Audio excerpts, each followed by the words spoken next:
The day I paid off the last of my mother's $40,000 debt, she handed me a suitcase and said, "Get out by tonight." No thank you, no apology, just cold, hard rejection, like every other day of my life in that house. But instead of crying, I burst out laughing. Not polite laughter, not nervous laughter, the kind that creeps people out, the kind that says, "I know something you don't." Because what she didn't know, I had been planning my revenge for months. She thought I took that soul-sucking job to help her, that I gave up school, friends, everything, for her. But the money, it didn't go just to the debt.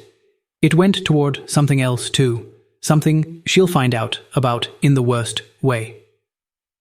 She never noticed the missing documents, never questioned the new accounts in her name, never read the fine print. She underestimated me like she always did. So yeah, I left that night, but not before placing one final letter on her nightstand. No threats, just a simple truth. You taught me to survive. Now watch how I thrive. Let her wonder what that means. For now. After Dad died, it was just me and Mom. I was 16, too young to leave, too old to ignore the way things started to change. She quit her job a month later, said grief made it impossible to work, but somehow it didn't stop her from shopping online or getting her hair done. Bills piled up, food got scarce, and when I offered to get a part-time job, she guilt-tripped me into handing over every cent. "I raised you, didn't I? You owe me." That line became her anthem. She'd whisper it like a curse every time I hesitated. Birthday money, college, savings, even spare change, nothing was off limits. I told myself it was temporary, that she'd snap out of it, but she didn't. Then Tom showed up. My older brother hadn't called in 4 years. Not when Dad died, not when I graduated. Suddenly, he and his picture-perfect wife were back, smiling too much, being too helpful. They cleaned the kitchen, they offered to pay for dinner. They asked about my job. Suspicious doesn't even begin to cover it. The final straw? I found my wallet on the counter. Cash missing again. When I confronted Mom, she rolled her eyes and said, "I needed it more than you. You'll survive." That night, something inside me snapped. Not with anger, with clarity. I wasn't surviving. I was drowning. In a house built on manipulation and fake smiles. And I wasn't going to wait for them to bury me with it. It started with a shoebox in the back of Mom's closet. I wasn't snooping, okay, maybe I was, but something about Tom being back lit a fire in my gut. The box was stuffed with receipts and bank statements, all labeled debt. But none of it made sense. There were spa charges, designer shoes, online poker deposits. Thousands blown on things we never saw. No hospital bills, no mortgage payments, just luxury and lies. And then I found the emails. Tom and his wife had been in contact with Mom for months, plotting.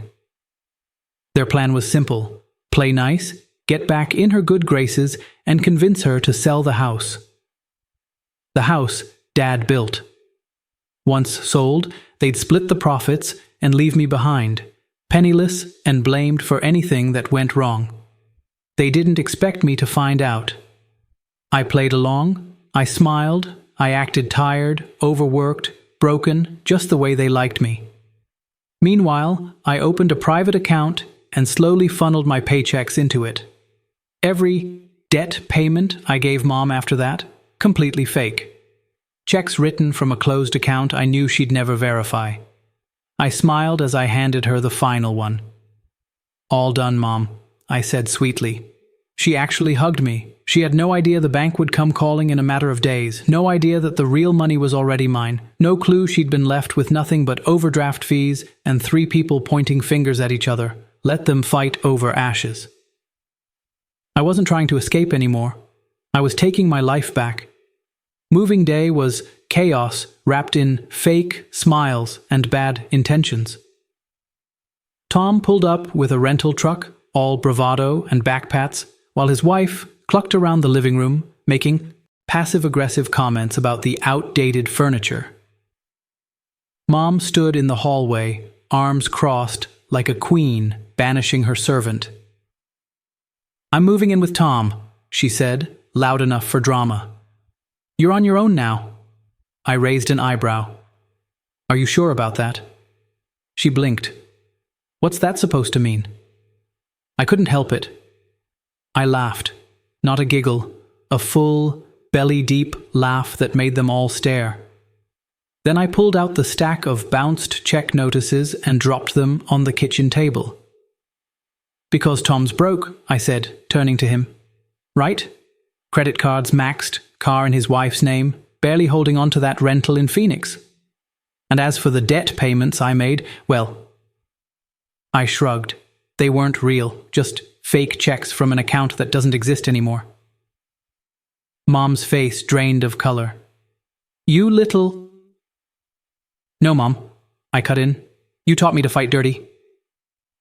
Tom grabbed one of the notices, his expression shifting from smug to stunned. "Is this real?" "Oh, it's real." "And there's more," I added, pulling out one last envelope. "Dad's will had a clause, one you never bothered to read. The house? It's mine. Sole inheritance, triggered on my 21st birthday. I filed the paperwork weeks ago. It's done." Silence. Not just awkward, but heavy. Thick. This was supposed to be mine?" Mom hissed. "No," I said calmly. "It never was. You just assumed you could take, and I'd keep crawling back." She tried to speak, but nothing came out. I walked to the door, held it open. "You've got 10 minutes to grab your things." After that, I changed the locks. No one moved. Tom was the first to crack, dragging his stunned wife toward the truck. Mum followed, dazed, muttering to herself. As the engine started and they drove off, I stood in the doorway, finally alone. Finally free. And for the first time in years, I smiled. It didn't take long for everything to fall apart. 2 weeks after they left, Mom got slapped with an eviction notice. Turned out Tom never intended for her to actually live with them, just long enough to get her signature on a few things. When her credit tanked and the bounced checks started rolling in, he bailed, blocked her number, left her on a friend's couch with nothing but a suitcase and a phone full of unpaid bills. Karma has perfect timing. Meanwhile, I was thriving. I moved into a quiet apartment across town. Sunny windows, working locks, no one rifling through my wallet at night. I bought groceries without guilt, slept without checking the door, got a job I actually liked. I cut ties with everyone who ever made me feel small, including the family that only showed up to take. And then came the call. I almost didn't answer, but curiosity won. The number was familiar. The voice, desperate. "Emily," Mom sobbed, "I don't have anywhere else to go. Tom won't talk to me. Please, you have to help me. I'm your mother." I let her cry. Let her talk about everything she lost. How unfair it was. How shocked she was that her own son used her. Then she said it. "How could you do this to family?" I laughed. Again. Not out of cruelty, but because of how predictable it was that even at rock bottom she'd still play the victim, still try to twist the knife like she hadn't spent years cutting me open. "You taught me, remember?" I said, my voice calm. "You said I owed you for raising me. I paid you back. Every lie, every stolen dollar, every guilt trip, I settled the score. Emily, please. I think we're done here." And I hung up. Some lessons are best taught the hard way, and some families, they're better off left behind. It's amazing how quiet life gets when you cut out the noise. No more slammed doors, no more guilt-laced, "I raised you" speeches. No more walking on eggshells in my own home. Just peace. The kind that comes when you finally choose yourself. I've built something real. I've got a job I'm proud of, a circle of friends, who feel more like family than blood ever did. And a savings account with actual money in it. Money I earned, and no one can steal.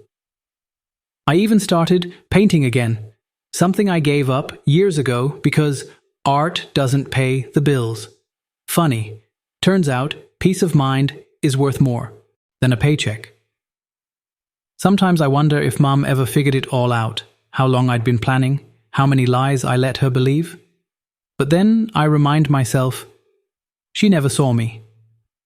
Not really, just a means to an end, someone to control, manipulate, bleed dry. And when I finally stood up, she wasn't angry because I betrayed her. She was angry because I stopped playing the role she wrote for me. Tom vanished after the fallout. No surprise there. Users run when there's nothing left to take. And me? I don't need closure from people who never gave me truth. I used to think blood meant loyalty. That no matter how bad it got, you stuck it out because family is family. But that's just another chain they use to keep you quiet. Now I know better. Respect is earned, not guilt-tripped. And love, real love, doesn't come with IOUs. So no, I don't regret it. Not the fake checks, not the silence, not the door I closed for good. Because walking away wasn't just revenge, it was survival, it was freedom, it was the beginning of everything.